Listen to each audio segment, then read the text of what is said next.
Olá, sejam bem-vindos ao primeiro Seminário Nacional Online Viabilize, tire o BIM do campo das ideias. Hoje, com a palestra E do BIM na aplicabilidade das NBRs na engenharia estrutural. Como palestrante, eu sou o Lichong Li Bacelar de Castro, doutor em estruturas e construção civil. Vou me apresentar formalmente para vocês. São 20 anos que atuo na área de construção civil e aproximadamente 10 anos em infraestrutura. A minha formação iniciou com o técnico em edificações pela Escola Técnica Federal do Rio Grande do Norte. Posteriormente, engenharia civil pela Universidade Federal do Rio Grande do Norte e o mestrado e o doutorado em Brasília na Universidade Federal. Sou professor universitário desde 2003, trabalho com análises técnicas e auditorias de projeto, tanto para perícias judiciais como extrajudiciais. Hoje eu sou professor titular da Universidade Católica de Brasília, nas disciplinas Projetos de Estruturas de Concreto, de Aço e Madeira e de Pontes. Atuo principalmente em soluções inteligentes em projetos com implantação e operação BIM. Na elaboração de projetos estruturais, principalmente no foco em estruturas especiais e de grande porte, atuando também com fundações, contenções, reabilitação e reforço. Trabalhei durante 8 anos no Ministério das Cidades, na Secretaria Nacional de Habitação e no Departamento de Urbanização e Assentamentos Precários. Posteriormente, quase 2 anos no Departamento de Reconstrução e Reabilitação da Secretaria Nacional de Defesa Civil e hoje trabalho na Controladoria Geral da União com atividades relacionadas à auditoria e infraestrutura das cidades. Todo esse contexto e toda essa formação culminou em 2010 com o início do aprendizado do processo, da tecnologia, da metodologia do Building Information Modeling. E o foco inicial era o aprendizado e na melhoria na elaboração dos projetos de estruturas. Agora, no ano de 2018, estou participando da comissão sobre a norma de processos BIM da ABNT. Dessa forma, vem de encontro exatamente como trabalhar com as normas brasileiras aplicadas à engenharia de estruturas. Por que essa segregação das normas brasileiras aplicadas à engenharia de estruturas? Veja bem, a maior parte dos softwares que hoje nós utilizamos, ou ele é de grandes fornecedores, ou seja, são internacionais e são aceitos amplamente no mercado, e você tem outros softwares que nós dizemos especialistas, que nós temos a nível nacional e também a nível internacional, com as suas adaptações ou com as suas escritas necessariamente na nossa norma brasileira. E assim, o interesse agora é em que ponto, em que fase do processo BIM na engenharia estrutural entra exatamente essa aplicabilidade. A nossa agenda para hoje vai ser dividido em 4 partes de aproximadamente 10 minutos. Num primeiro momento, vamos falar sobre a definição de projeto. Posteriormente, sobre a modelagem, fluxo de trabalho e a documentação. Cada uma dessas partes existe um fluxograma. Vou começar com um fluxograma geral, tá? Esquematizado por mim, logicamente adaptado à minha realidade, mas didaticamente ele serve como um parâmetro para a gente discutir os conceitos.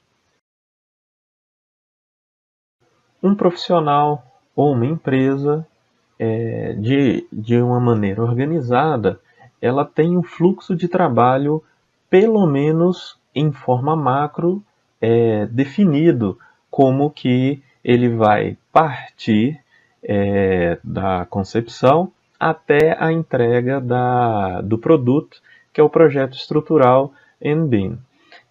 Para utilizar de forma eficiente e transparente, é muito importante que todas as etapas elas estejam claras. Por que elas têm que estar claras?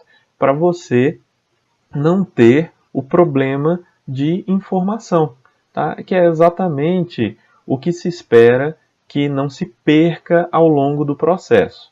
Então imagine, você fez um escopo, tá, com o cliente, e esse escopo ele tem algumas etapas de aprovação. Então, nessa etapa de aprovação, você tem requisitos que têm que ser cumpridos e regras que têm que ser seguidas. Essa é uma fase. Você também pode ter a questão ou de auditoria ou de conformidade. Os dois processos, em alguns pontos, são muito semelhantes porque é o seu projeto que está sendo avaliado. Em auditoria, em busca de conformidades, em busca de falhas, em busca de riscos. Então, são várias regras que estão ali postas e que de antemão você já as conhece. Então, você trabalha para atender. Já na questão da conformidade, em projeto estrutural, isso vai adentrar, inclusive, em como foi feito o cálculo estrutural. Estamos a falar de posicionamento de elementos, estado limite último, estado limite de serviço, durabilidade, vida útil de projeto e todos esses aspectos que são inerentes exatamente ao primeiro item da nossa palestra, que é a definição de projeto. É na definição de projeto onde se dá o primeiro passo para planejar a modelagem. E a modelagem é uma outra etapa que não pertence à definição do projeto. A nossa exemplificação ela vai ser feita, como dito anteriormente, num fluxograma, não BIM, e no fluxograma BIM. Vejam bem, é baseado no que eu costumo trabalhar de forma macro, mas individualmente e dentro de um escritório podem haver, logicamente, algumas discrepâncias ou algumas microfases que não é o nosso caso aqui. Ou seja, se nós fizermos uma simplificação em que apenas o projeto de arquitetura é o predecessor da minha modelagem, ou seja, eu não tenho outras interferências de disciplinas como ar-condicionado, como instalações, ou ainda de uma forma mais macro, se a gente for entrar em infraestrutura, contenção, pavimentação, drenagem, tudo isso vai formar um outro fluxograma que, conforme a sua necessidade, ele é projetado para a sua necessidade. Observem que no lado direito eu separei dois fluxogramas. O de cima é um fluxograma que não trabalha com a contextualização de processo BIM, e o de baixo já é o que trabalha com a contextualização do processo BIM. No processo BIM, nós vamos reparar que muda em cada etapa como a informação é tratada. Lembre-se que BIM ou não BIM, a informação existe. A questão é como que esse dado ou como essa informação ela é tratada. Se ela é estática ou se ela é dinâmica. Dinâmica no sentido de ser intercambiável, no sentido dela estar disponível em todas as etapas aonde eu quero chegar no produto final, que é o projeto estrutural. Expandindo o nosso primeiro fluxograma, vamos separar em 3 fases. Nós temos as premissas de cálculo, que é o que está lá em cima. Nós temos as referências, que é o que está lá embaixo, que é o projeto arquitetônico. E eu tenho o processo onde o início e antes da concepção eu tenho essa gama de informações que são as premissas de cálculo e as referências, que no caso aqui eu só tenho o projeto arquitetônico, lembrando da nossa simplificação. A definição do projeto, do que você vai fazer, se é uma casa, se é um edifício, se é um reforço, se é uma ampliação, tudo isso vai estar dentro dessas premissas de cálculo. E é muito importante que na conversa com o seu contratante, seja um outro profissional,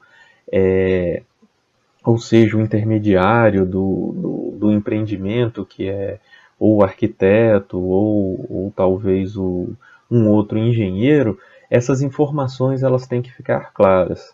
E se elas não estiverem disponíveis nas premissas ou nas hipóteses, isso tem que ficar bem claro que não foi deixado, que não foi levado em consideração segundo essas premissas. E o projeto arquitetônico, seja ele da maneira que ele vai vir em 2D, 3D, croquis, ele tem que ser interpretado de uma maneira que fique clara.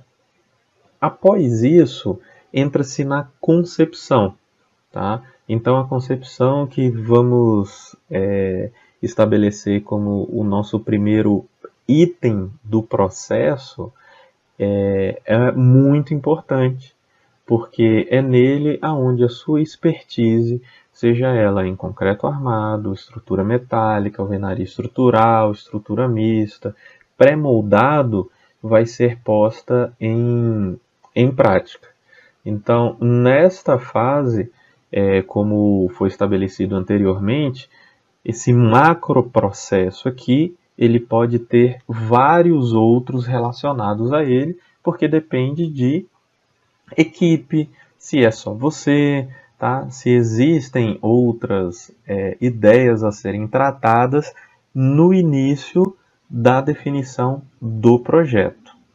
E toda vida que nós formos tratar desses macroprocessos aqui, entra a nossa norma brasileira. Nós não vamos retornar a esse fluxograma aqui, porque o seu contexto não é bem. Notem que da concepção para a modelagem, até a escolha do sistema estrutural, para análise e o cálculo, ele passa por um ciclo onde, a princípio, todas as informações elas são passadas de forma estática. Imagine que até a concepção, a análise estrutural, você está trabalhando com elementos que não estão em software. Você está trabalhando com planilhas, você está trabalhando com ábacos, você está trabalhando com as suas ferramentas de pré-dimensionamento, com as suas ferramentas que vão levar a pelo menos atender o projeto arquitetônico. Quando se entra no cálculo e dimensionamento, isso fica até claro, porque neste momento você tem que atender às premissas regulamentadoras, que é a norma, no nosso caso, a norma brasileira. E se a gente está falando de cálculo e dimensionamento, dependendo do sistema estrutural que foi adotado, ele pode ser de apenas uma área, como concreto armado, ou ela pode ser de áreas onde é necessário que mais de uma norma seja satisfeita, como uma parte em concreto armado, outra parte em estrutura metálica, que aborda também a parte mista. Você também pode ter, no caso de um telhado, utilizar a norma de madeira, e todas essas normas têm premissas de qualidade, de vida útil, e que neste caso ele é preponderante para você avançar ao detalhamento e posteriormente à emissão de peças gráficas. Notem que o cálculo, o detalhamento e a emissão das peças gráficas, elas alimentam o memorial. Todo esse processo estanque aqui, ele é tradicionalmente realizado manualmente mais software ou somente software. E as informações geralmente estão ali no memorial. Este seria, vamos dizer, uma explicação macro do que seria um fluxograma de cálculo estrutural não BIM. Agora, observem bem este outro fluxograma. No anterior, relacionado ao processo não BIM, nós tínhamos as referências, que era o projeto arquitetônico, e nós tínhamos a premissa de cálculo. Agora, em um fluxograma BIM, eu não tenho mais as referências. Agora, eu tenho intercâmbio de informações. Aonde anteriormente eu tinha um projeto arquitetônico, agora eu tenho um modelo de arquitetura. Aonde eu tinha as premissas de cálculo, eu tenho o mesmo nome premissas de cálculo, mas agora com outro contexto. Que contexto? Ele já faz parte das informações que vão constar de um pré-modelo, tá? De um modelo preliminar da estrutura, que vai ser alimentado na concepção, e a partir da concepção nós vamos entrar na questão da modelagem. Como é o nosso próximo tópico, eu vou esclarecer esse fluxograma e no próximo item adentramos na modelagem. Bem, da concepção para a modelagem, eu tenho o modelo de arquitetura e tenho as premissas de cálculo como entrada de dados. Lembre que a informação vão ser dados qualificados. Depois de concebido a sua estrutura, baseada em um modelo, a modelagem estrutural vai utilizar, e aí nas outras palestras vocês vão identificar que existem metodologias com arquivos linkados, metodologias para arquivos federados, tá? Que não é o nosso caso, e nesse item se gera um modelo preliminar de estrutura que, intercambiando informações com a arquitetura, você já tem ali um projeto ou um pré-projeto mais qualificado. Passando essa etapa, vamos dizer que aprovada essa etapa, entra-se novamente na escolha do sistema estrutural. E por trabalhar com o modelo, é transparente você fazer as devidas comparações, e essas comparações elas estão baseadas nas informações que estão lá no modelo. Então, se existe a opção de modelar em concreto armado, se existe a opção em modelar em estrutura metálica, um mesmo empreendimento, intercambiando informações com o modelo de arquitetura, podem trazer neste momento, tanto na questão da aprovação, quanto na questão de uma auditoria ou de uma conformidade de projeto, mas agora nos aspectos da arquitetura, essa qualidade. Após escolhido o sistema estrutural, entra-se na análise estrutural. E aí nós chegamos novamente naquelas premissas da norma brasileira. A análise estrutural, neste ponto, ela é igual a qualquer lugar no mundo onde nós temos gravidade. E a partir desse ponto é onde se diferencia aquele nosso primeiro insight, que é o uso do software.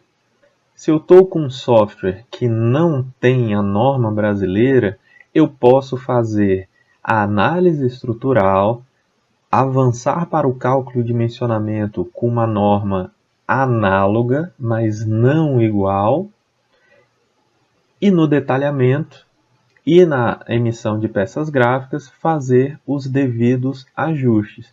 Lembrando que foi feito neste ponto um cálculo e dimensionamento com norma análoga, tá? Mas não é igual, tá? Ela tem uma analogia, ela tem umas semelhanças. Ou seja, neste ponto usou o modelo de análise estrutural. Já o uso de uma norma brasileira em um software de análise estrutural está no modelo de projeto estrutural. E a partir desse modelo, o detalhamento e as emissões de peças gráficas, se estão todas dentro da norma brasileira, é o último modelo que eu tenho dentro deste processo. E ao final eu tenho a minha elaboração do projeto, que além das peças gráficas, notem que, novamente, desde o cálculo, detalhamento e a emissão de peças gráficas, todos eles estão dentro de um memorial e que esse memorial é intercambiável desde o modelo de arquitetura até o meu modelo de projeto estrutural, que é o último na sequência deste nosso fluxograma. A modelagem é a tradução do modelo arquitetônico em uma sistemática de estruturas. A sistemática das estruturas nada mais é do que a disposição organizada de elementos estruturais para o caminhamento dos carregamentos. E neste ponto, a preocupação é como viabilizar estes elementos no modelo arquitetônico. Lembre-se que a modelagem é a fase primordial para a geração dos modelos posteriores, porque foi por meio da modelagem que te deu subsídios para a escolha do sistema estrutural e que, por sua vez, foi para a análise estrutural. Na análise estrutural, independe da norma, porque você está verificando o caminhamento dos esforços. Já no cálculo de dimensionamento, aí sim a norma ela é um requisito para ser um modelo de projeto estrutural normativo. Um exemplo de uma modelagem realizada por um software que não tem a norma brasileira é a passarela da Rocinha, feita pelo Robert, da Autodesk, aonde já está construída, né? Apenas para esclarecer, o quadro esquemático aqui é uma sistemática de estruturas que as separam em 5 partes, com ação da forma, cabos, ação vetorial, treliças, ação de seção, como elementos bidimensionais ou lineares, como vigas, elementos de superfície, como cascas e lajes, e o último em ação de altura, como os pórticos e os edifícios de uma forma em geral, que podem acoplar todos os outros 4 itens anteriores. Uma modelagem ela tem que trazer, na sua essência, a viabilidade estrutural. No papel, como a gente falava antigamente, aceita tudo, mas no meio digital também.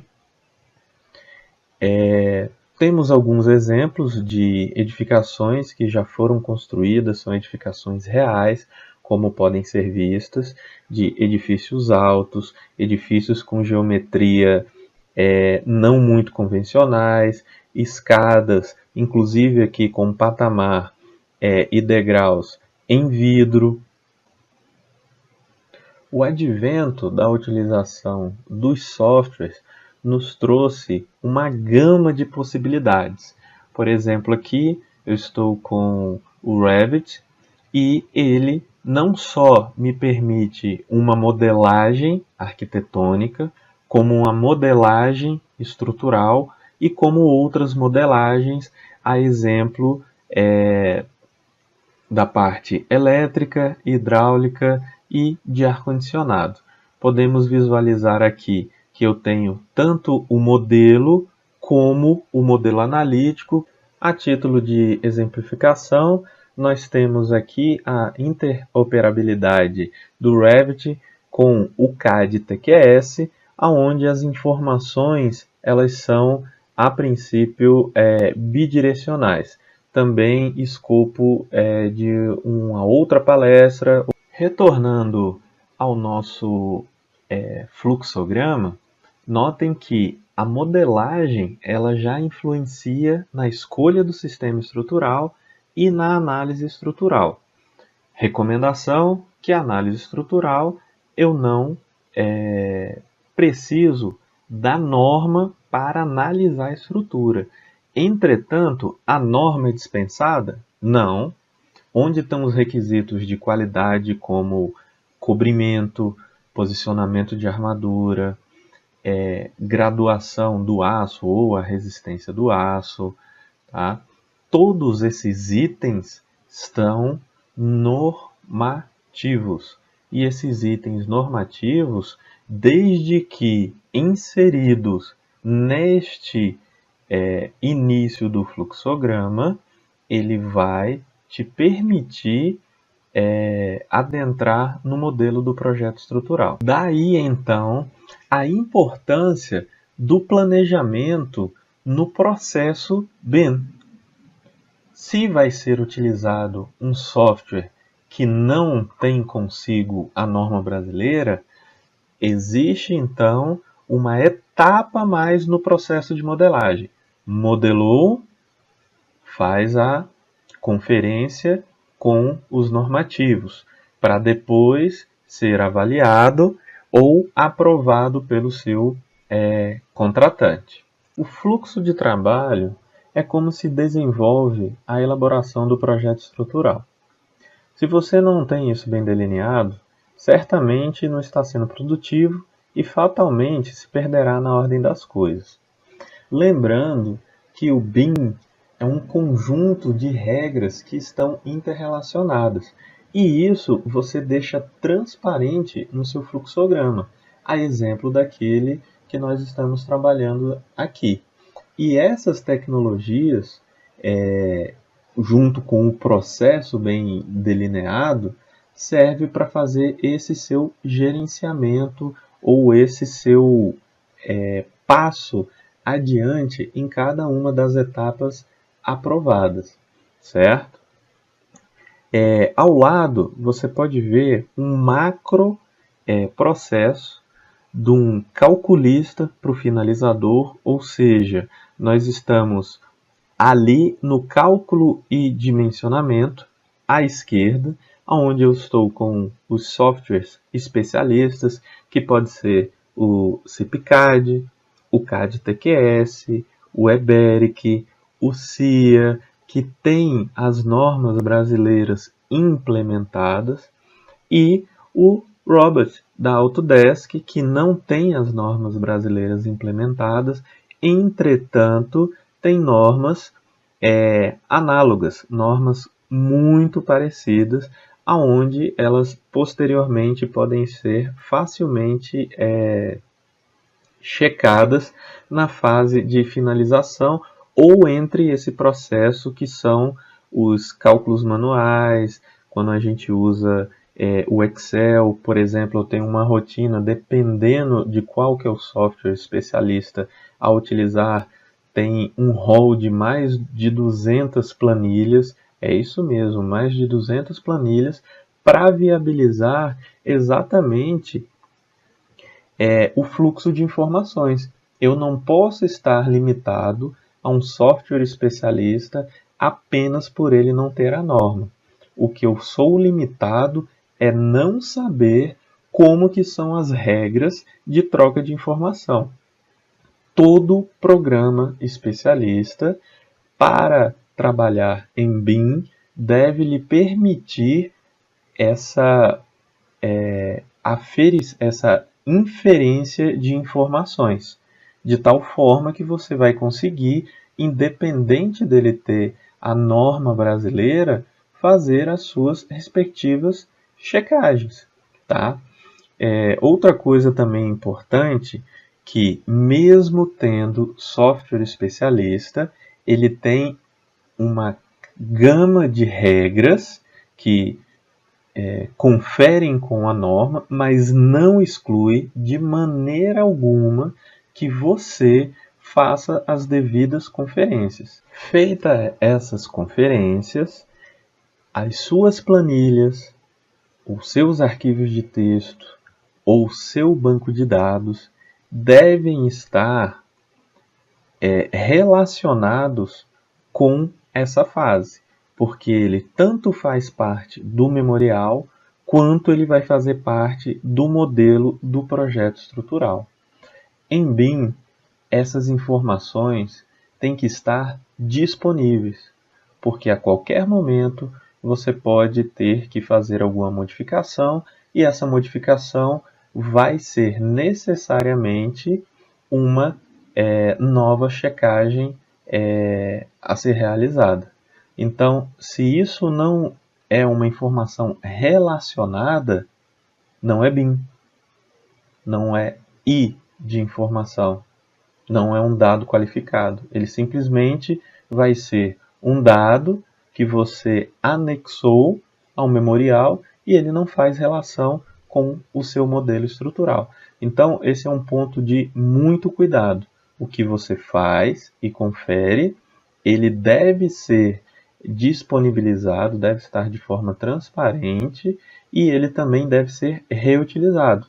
Ou seja, eu tenho um programa especialista que não trabalha com a norma. Ok, mas eu consigo fazer chamadas das informações que ele me oferece, como reações de apoio, como deslocamentos, a exemplo do Robot, onde eu tenho uma rotina em Excel. Então, várias informações vêm do Robot para o Excel, se encaixam nas planilhas e essas planilhas fazem a referida checagem. No Robot, é bastante difundido a utilização de planilhas eletrônicas, no caso o Excel. Vocês podem visualizar que acima nós temos aqui o Robot, tá? Por meio da sua própria aplicação, vocês podem ver embaixo que o Excel ele ele instala no Ribbon o Results Connect, e do Results Connect eu tenho todas as funções, por exemplo, eu coloquei ali do tipo força, de forma que você pode, aqui agora vindo à direita, criar uma planilha com os dados de entrada, com os esforços solicitantes, com os dados do respectivo bloco, por exemplo, que você vai dimensionar, e acima você tem, por exemplo, algumas informações normativas ou algumas verificações adicionais que você deseja fazer. Como pode ser visto, os dados vêm direto do processamento que foi realizado. Então, todos os dados que você quer obter, ele vem direto do Robot, atualiza a sua planilha, se deu errado, o seu retorno é redimensionar no software, até este processo, até esse ciclo for satisfatório para você. Por último, vamos falar da documentação. Ele é o produto final do projeto estrutural e é constituído pelos desenhos, que são as peças gráficas, as especificações e os critérios de projeto. É importantíssimo você ter todos eles guardados, tá, de maneira organizada. As especificações e os critérios de projeto, eles, além de constar nos próprios desenhos, preferencialmente, devem constituir documento em separado. De uma maneira a garantir a qualidade da execução da obra, que é o objetivo de você fazer o projeto, medidas preventivas devem ser tomadas desde o início dos trabalhos, englobando a discussão e aprovação das decisões tomadas. Lembre, início da nossa palestra, a distribuição dessas e outras informações pelos elementos pertinentes da equipe multidisciplinar, se for o caso, já que nós limitamos apenas a arquitetura, e a programação coerente das atividades, se você for tomar uma outra dimensão do BIM, no caso do orçamento e do planejamento, ou até o próprio ciclo de vida mesmo do empreendimento. Sempre respeitando as lógicas de precedência. É por isso que nós estamos falando aqui de fluxograma.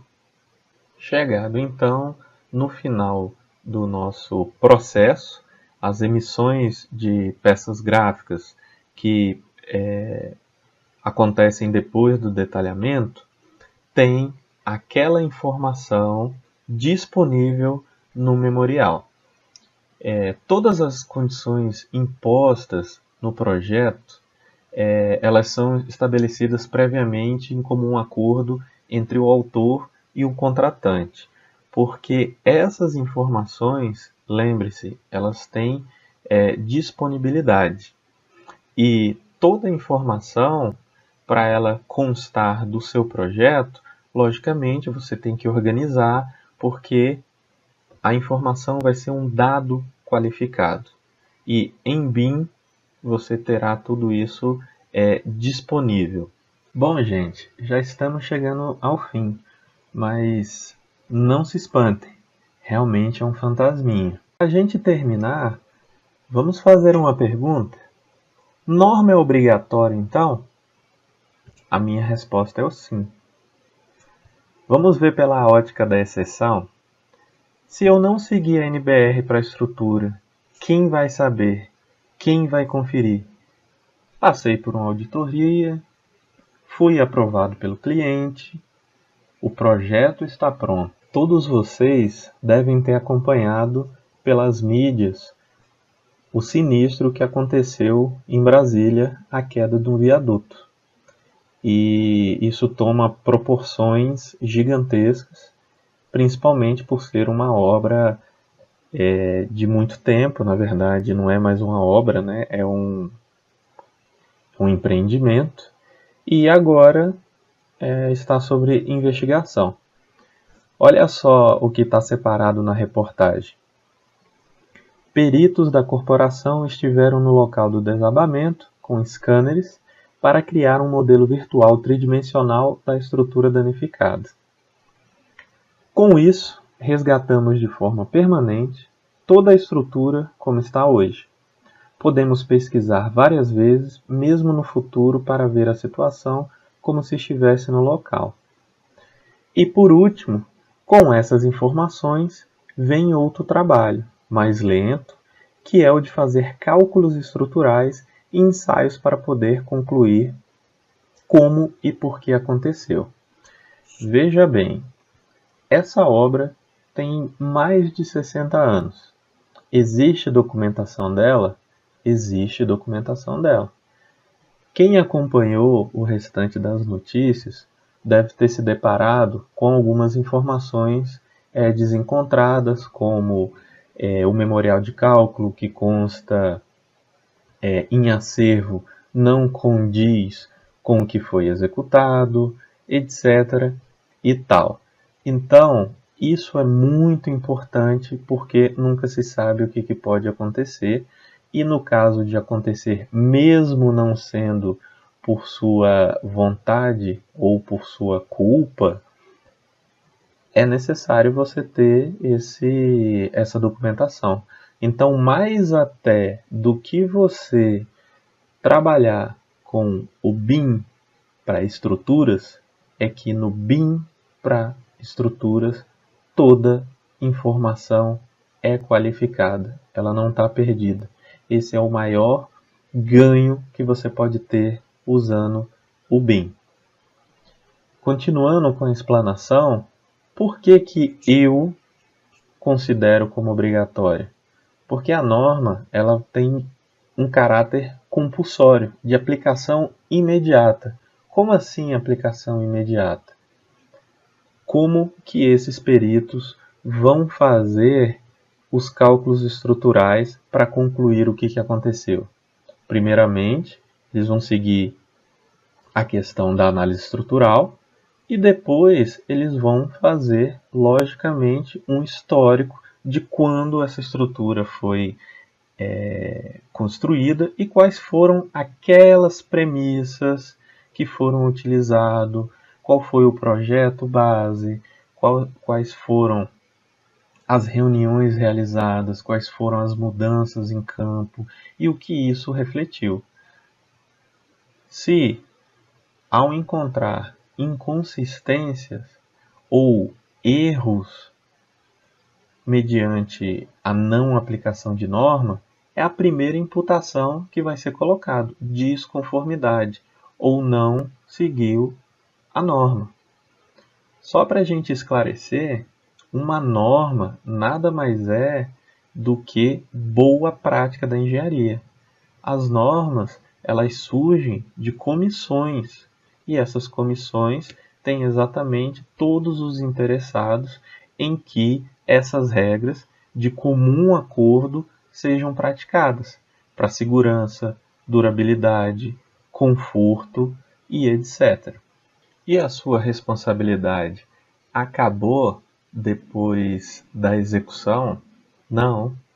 Posteriormente, acontecerão vistorias, os proprietários querem manter o seu patrimônio com o maior tempo possível, então é importante não só eles terem toda a documentação estrutural pertinente, atualizada e mais fidedigna possível, de forma que todas as intervenções possíveis e futuras sejam inclusive retroalimentadas, se assim elas foram planejadas. Outra coisa, por exemplo, é quando a gente chega no extremo do sinistro. Tá? Então, o plano de manutenção para a vida útil, que vai das vistorias às intervenções mecânicas mais complexas, só conseguem ter efetividade se um projeto estrutural fizer parte desse planejamento. E assim, encerro a palestra com o intercâmbio de informações lá no nosso fluxograma, onde vão estar o modelo de análise, o memorial e o modelo do projeto estrutural, como as provas ou as evidências que o seu processo, o seu BIM, funcionou. Agradeço imensamente os organizadores, Paulo Renato e a Carolina Araújo, pela oportunidade. Gostaria de desejar a todos um bom Viabilize. Não esqueçam de visitar o Aprenda BIM. E caso vocês tenham alguma dúvida, por favor, não hesite em me procurar pelo WhatsApp.